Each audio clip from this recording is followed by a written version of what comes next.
Hello student, आप लोगों को फर्स्ट ईयर में एनिमल किंगडम से रिलेटेड मैंने आपको एक वीडियो दिया था, उसका बेसिक कॉन्सेप्ट।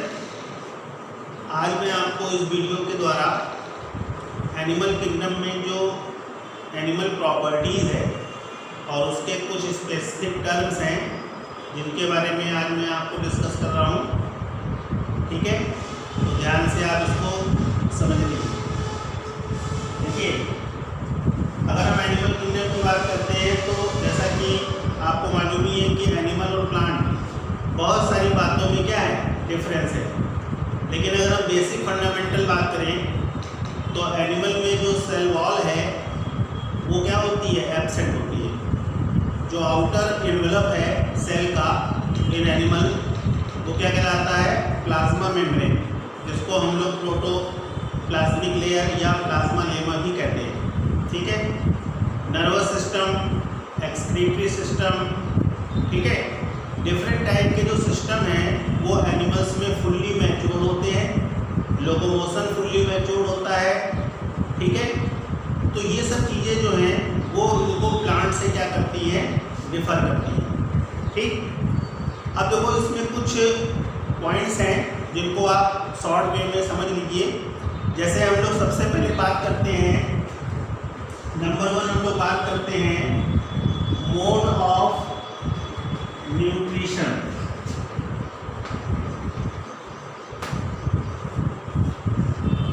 एनिमल को अगर हम लोग न्यूट्रिशन के आधार पर उनका जो मोड ऑफ न्यूट्रिशन है, पोषण का जो आधार है, उसके आधार पर अगर हम डिवाइड करें तो आपको मालूम होना चाहिए कि एनिमल्स को हम 3 कैटेगरी में डिवाइड करते हैं। ठीक है, कौन कौन सी? देखो, सबसे पहला आपका क्या आ जाता है, हर्बीवोरस। सेकंड नंबर पे क्या आता है, कॉर्निवोरस। एंड थर्ड नंबर पे क्या आता है, ओमनीवोरस।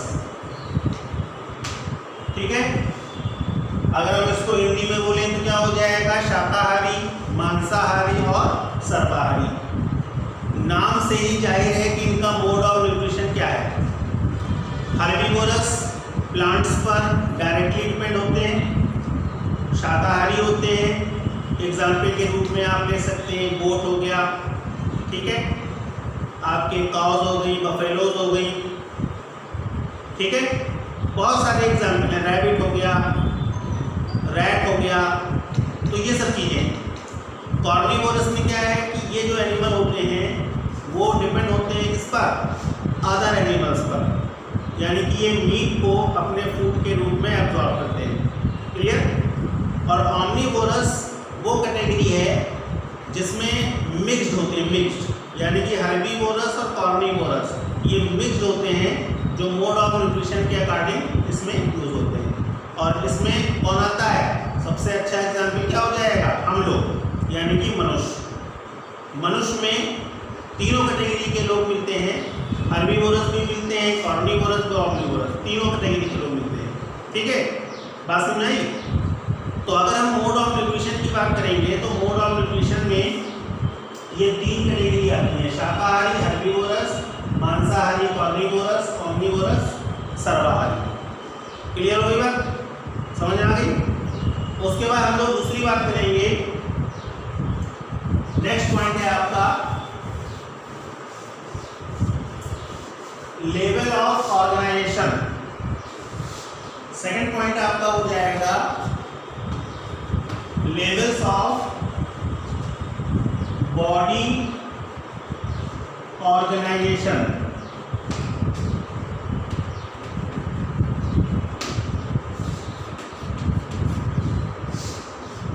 अगर हम बॉडी ऑर्गेनाइजेशन की बात करते हैं, यानी कि हमारी जो बॉडी है उसकी जो वाइटल एक्टिविटीज़ हैं वो किस प्रकार से अपनी वाइटल एक्टिविटीज़ को रेगुलेट करते हैं, उसका जो रेगुलेटर बेसिक कॉन्सेप्ट है वो क्या है, तो उसके अकॉर्डिंग हम एनिमल्स को 3 कैटेगरी में डिवाइड करते हैं।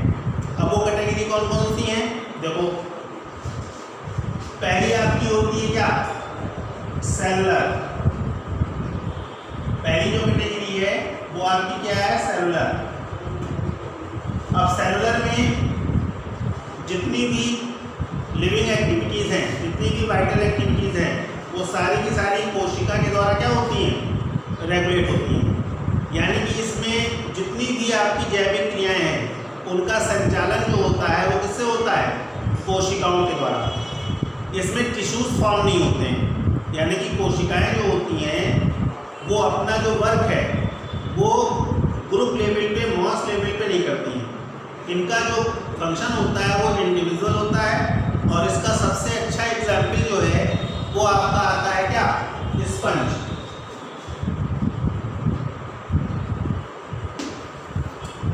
फाइलम पोरीफेरा में स्पंजेस को रखा गया है और स्पंजेस जो होते हैं वो आपके क्या होते हैं, सेलुलर लेवल ऑर्गेनाइजेशंस होते हैं। इनमें मल्टीसेलुलर बॉडी होती है, लेकिन सेल जो होती हैं वो इंडिविजुअल फंक्शन करती हैं। आर्कियोसाइट, ट्रोपोसाइट, ठीक है, और इसके अलावा कोएनोसाइट्स। तो डिफरेंट टाइप की लगभग 12 प्रकार की सेल्स होती हैं, 12 टाइप की सेल्स होती हैं जो डिफरेंट फंक्शन को क्या करती हैं, शो करती हैं। तो ऐसे बॉडी लेवल को हम लोग क्या बोलते हैं, सेलुलर लेवल, ठीक है। उसके बाद देखो सेकंड पॉइंट आपका आता है टिश्यू लेवल। अब देखो टिश्यू लेवल का मतलब क्या है, इसमें जो सेल है वो ग्रुप बना लेती है और इनका जो ग्रुप है वो टिश्यू कहलाता है। Group of cells, it is similar to structure, organisation and function known as tissue. तो यहाँ पर जो सेल्स हैं वो एक ग्रुप बनाती हैं और वो ग्रुप किसी पर्टिकुलर फंक्शन के लिए क्या होता है, इन्वॉल्व हो जाता है। तो ऐसे ग्रुप ऑफ सेल्स को हम लोग क्या बोलते हैं, टिश्यू। और इसका सबसे अच्छा एग्जाम्पल क्या हो जाएगा, सिलेंट्रेट्स। और सिलेंट्रेटा में आपको सबसे अच्छा एग्जाम्पल क्या मिल जाएगा, हाइड्रा। तो ये जो एनिमल होते हैं, ये एनिमल अपना जो कह सकते हैं कि वाइटल एक्टिविटी, जैविक क्रियाएं हैं, उसका संचालन किसके माध्यम से करते हैं, ऊतक के माध्यम से करते हैं। आया समझ में। एंड लास्ट में जो तीसरा आपका आता है वो आपका होता है क्या, ऑर्गन लेवल। अब ऑर्गन लेवल का मतलब क्या है, इस प्रकार की जो एनिमल्स हैं वो ऑर्गन को प्रेजेंट करते हैं, रिप्रेजेंट करते हैं। यानी कि इनमें अंगों का निर्माण हो जाता है और ये अंगों के माध्यम से अपनी जैविक क्रियाओं को क्या करते हैं, रेगुलेट करते हैं। जैसे कि हम एक सिंपल सा एग्जांपल ले लें ह्यूमन का। तो ह्यूमन में अगर एस्पायरेशन होगा तो उसके लिए रिक्वायरमेंट क्या है, लंग्स। अगर एक्सक्रीशन होगा तो उसके लिए रिक्वायरमेंट क्या है, किडनी। अगर सर्कुलेशन हो रहा है तो पंपिंग के लिए रिक्वायरमेंट क्या है, हार्ट। तो ये ऑर्गन एक पर्टिकुलर फंक्शन को, एक पर्टिकुलर वाइटल एक्टिविटीज़ को रेगुलेट करते हैं। अगर इनमें से वो ऑर्गन डिफेक्टिव हो जाए तो सीधी सी बात है, उसका जो रिलेटेड वाइटल एक्टिविटीज़ है वो नहीं हो पाएगी। समझ गए बात, समझ आई। तो अगर हम लेवल ऑफ बॉडी ऑर्गेनाइजेशन की बात करते हैं तो आपको ये चीज़ समझ लेनी है कि एनिमल में 3 टाइप का लेवल ऑर्गेनाइजेशन होता है। एक सेलुलर होता है, एक टिश्यू लेवल होता है और एक ऑर्गन लेवल। तीनों में जो सेलुलर है वो स्पंजेस होते हैं। अच्छा, यहाँ पर एक चीज़ समझ लो कि सेलुलर में आपके एक और एनिमल आते हैं जिनको हम लोग प्रोटोजोन्स कहते हैं।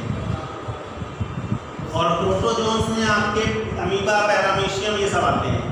लेकिन मैं आपको बता दूं कि जो R.H. विटकर हैं उन्होंने प्रोटोजोन्स को ए सेलुलर एनिमल कहा था और इन्होंने ये कहा था कि ये जो एनिमल हैं वो प्रोटिस्टा के अंतर्गत आते हैं, यानी कि फर्स्ट एनिमल प्रोटिस्टा।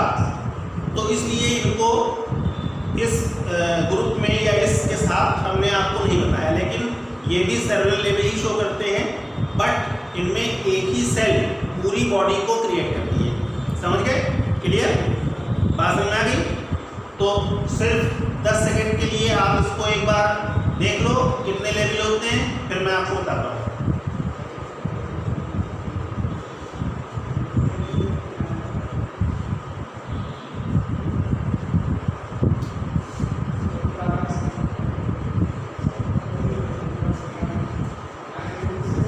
बाद देखो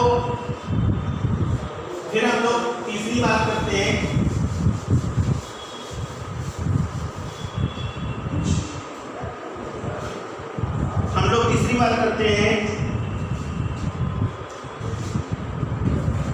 जर्म लेयर की।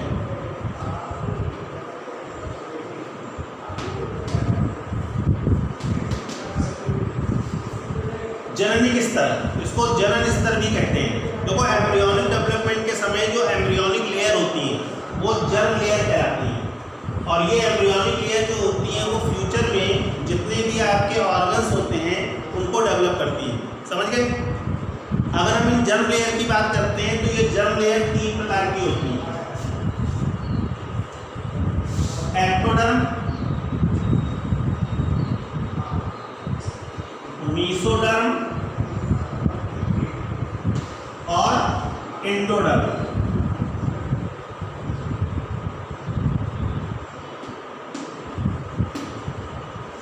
एक्टोडर्म, मीसोडर्म और एंडोडर्म, ये 3 लेयर होती हैं। समझ गए? अब अगर हम देखो बात करें जर्म लेयर के अकॉर्डिंग एनिमल्स के क्लासिफिकेशन की, तो देखो बहुत से एनिमल ऐसे होते हैं जिनमें ये जर्म लेयर केवल 2 होती है, 2। एक आपकी होती है एक्टोडर्म और एक होती है एंडोडर्म, ओनली 2 लेयर। तो those animal has only 2 germ layer, that is ectoderm and endoderm, known as diploblastic।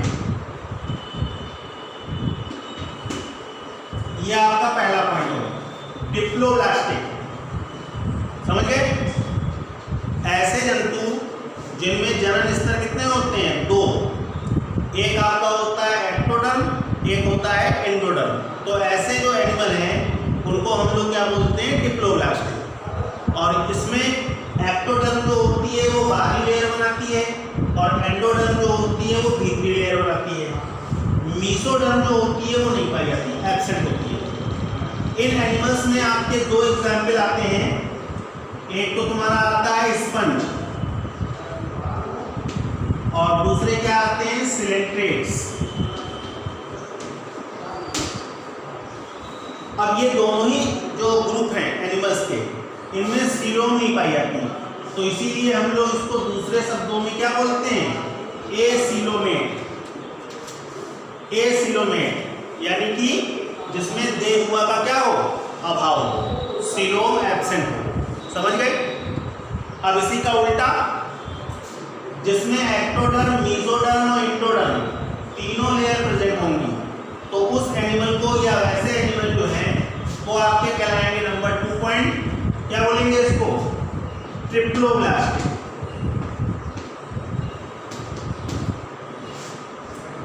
Triploblastic. और जैसा कि नाम से ही जाहिर है कि इसमें तीनों लेयर होती हैं, और ये तीनों लेयर जो होती हैं उसमें एक्टोडर्म सबसे बाहरी लेयर होती है, जो एंडोडर्म होती है वो भीतरी लेयर होती है, और जो मीसोडर्म होती है वो बीच की लेयर होती है, और इसमें सीलोम क्या होती है? प्रेजेंट होती है। समझ गए? बात समझ आ गई? क्लियर? तो आज मैंने आपको इस वीडियो में 3 पॉइंट डिस्कस किए हैं। एक मैंने आपको मोड ऑफ न्यूट्रिशन डिस्कस किया, एक मैंने आपको बॉडी ऑर्गेनाइजेशन लेवल डिस्कस किया, और एक मैंने आपको जर्म लेयर का पॉइंट डिस्कस किया। तो ये 3 पॉइंट इसके शुरुआत के पॉइंट हैं। इसके आगे भी बहुत सारे टर्म्स हैं जिनको हम अगले वीडियो में आपके साथ डिस्कस करेंगे। फिलहाल ये तीनों पॉइंट आप लोग ध्यान से समझें, ठीक है? ओके।